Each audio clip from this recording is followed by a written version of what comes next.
अमरावती नागपूर महामार्गावर रहाटगाव येथे बसलेले श्री सिद्धेश्वर महादेवाचे मंदिर हे केवळ एक धार्मिक स्थान नाही तर श्रद्धा आणि इतिहासाचा एक संगम आहे। या मंदिराच्या जीर्णोद्धाराची गाथा आणि येथे होणाऱ्या विविध धार्मिक कार्यक्रमांची माहिती जाणून घेऊया। अमरावतीपासून जवळच असलेल्या रहाटगाव येथील हे प्राचीन सिद्धेश्वर महादेवाचे मंदिर 1930 मध्ये धर्मदाय आयुक्तांच्या कार्यालयात नोंदणीकृत झाले। तेव्हापासून अनेक मान्यवरांनी या मंदिराच्या विकासासाठी मोठे योगदान दिले आहे। माजी खासदार अनंत गुढे आणि स्थानिक विश्वस्त मंडळांच्या अथक प्रयत्नांमुळे या मंदिराचा सर्वांगीण विकास झाला आहे। येथील सर्वात मोठा क्षण म्हणजे जगद्गुरू शंकराचार्यांच्या उपस्थितीत पार पडलेला प्राणप्रतिष्ठा महोत्सव। श्रावण महिन्यात या मंदिराची शोभा काही औरच असते। श्रावण सोमवारला येथे मोठ्या संख्येने भाविक दर्शनासाठी येतात। दरवर्षी श्रावण महिन्यात येथे श्रावण मास महोत्सव आयोजित केला जातो, ज्यात प्रत्येक सोमवारी भाविकांना साबुदाणा खिचडीचे वाटप केले जाते। याशिवाय येथे भागवत कथेचे सुंदर आयोजन केले जाते। मंदिर याची स्थापना कशी झाली, ही कल्पना कशी साकार झाली की त्या अंबानगरीमध्ये नागपूर मार्गावर आज श्रावण मासाचा इतका उत्सव आणि भव्य दिव्य असं वातावरण तयार झालं आहे महादेवांच्या कृपेने, काय म्हणणं? नाही, कसं आहे की ही शंकर मंदिर संस्थान रजिस्टर नंबर A24 हे 1930 मध्ये स्थापन झाले। जेव्हा या ठिकाणी एक लहानसं मंदिर होतं आणि त्या ठिकाणी सिद्धेश्वर भगवान त्या ठिकाणी विराजमान होते।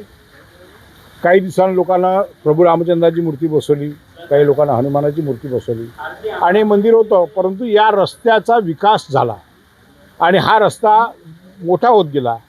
त्या तसं तसं मंदिर तुटत गेलं किंवा मंदिर रस्त्यामध्ये आलं आणि विकासाला विरोध करू नये हा निर्णय आम्ही घेतला आणि ही जागा 1930 मध्ये एका दानदात्यानं दानात दिली होती। ती जागा आमच्याजवळ होती आणि त्यामुळे परमेश्वराच्या कृपेनं आम्ही हा निर्णय घेतला सगळ्या ट्रस्टीनं। नंतर 10 ट्रस्टी झाले की ही सिद्धेश्वराची मूर्ती या ठिकाणी हलवायची। परंतु सगळे भक्त म्हणत होते का नाही, ही मूर्ती निघणच नाही, ही खूप खोल आहे, निघणच नाही। पण आम्ही मोठमोठे महाराज आणि जंगम आणून याची पूजा केली आणि गाईला बांधून, आम्ही मूर्ती काढली नाही, गाईला बांधून महादेवाच्या पिंडीला बांधली, तेव्हा अशी मूर्ती आपोआप वर आम्ही खूप खुश झालो। माझी खासदारकी संपल्यानंतर मी या मंदिराच्या कामामध्ये लागलो।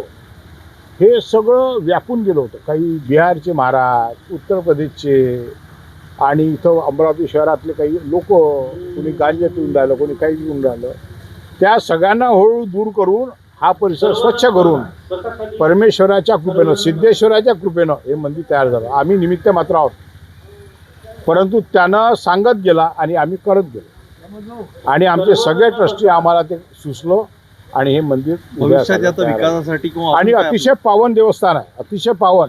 अनेक लोकांना सिद्धेश्वराचा चमत्कार झाला आहे आणि आता ही जी प्रचंड गर्दी पाहता, या संपूर्ण पंचक्रोशीमध्ये एवढं मोठं मंदिर झालं नाही। इतकं मोठं मंदिर आहे त्यांच्या कृपेनं, सिद्धेश्वराच्या। आणि म्हणून मी एवढीच विनंती करणार आहे, ओम नमः शिवाय म्हणून, की महाराष्ट्रातल्या लोकांना या ठिकाणी दर्शनाला यावं, म्हणजे या सिद्धेश्वराची पावनता किती आहे हे प्रत्येकाला कळेल। त्याची श्रद्धा आणि भक्ती यातूनच हा सिद्धेश्वर पावणार आहे। या मंदिराचा विकास उज्जैनच्या महाकाल मंदिराच्या धर्तीवर होत आहे, ज्यामुळे येत्या काळात हे मंदिर एक मोठे श्रद्धास्थान म्हणून उदयास येईल।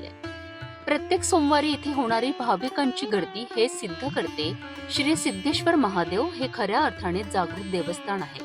तर महादेव मंदिरामध्ये श्रावण मासचा उत्सव कशा प्रकारे सुरू आहे, काय काय इथे आयोजन केलेले? वक्रतुंड महाकाय सूर्यकोटी समप्रभ निर्विघ्नं कुरु देव सर्वकार्येषु सर्वदा त्रैलोक्य संपदा लेख्य समुल्लेखन विक्तहे सच्चिदानंद रूपाय शिवाय ब्रह्मणे नमः।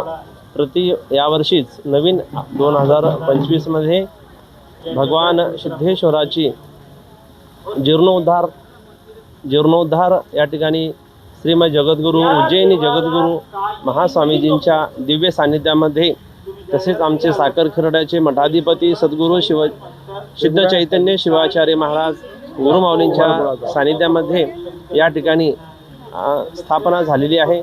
आणि या पवित्र अशा श्रावण महिन्यामध्ये आपण नित्य शिवदर्शन, शिवध्यान, शिवजप, साधना अशा विविध प्रकारचं आपण अनुष्ठान प्रतिवर्षाप्रमाणे या ठिकाणी आपण आता करणार आहोत आणि चालू असलेली ही परंपरा भगवान शंकराची उपासनेचा साधनेचा असा हा पवित्र मास म्हणजे श्रावण मास आहे आणि या ठिकाणी दररोज शिवभक्तांची गर्दी वाढत आहे आणि भगवान सिद्धेश्वरांच्या चरणी एवढीच मी प्रार्थना करतो की येणाऱ्या सर्व भक्तांचं कल्याण व्हावं. ओम हे सिद्धेश्वर महादेवाचे मंदिर केवळ एक धार्मिक स्थळ नसून एक प्रेरणास्थान बनले आहे. स्थानिक लोकांच्या आणि विश्वस्त मंडळाच्या प्रयत्नांमुळे या मंदिराची भव्यता वाढत आहे. अमरावती जिल्ह्यासाठी हे मंदिर एक नवीन ओळख निर्माण करीत आहे.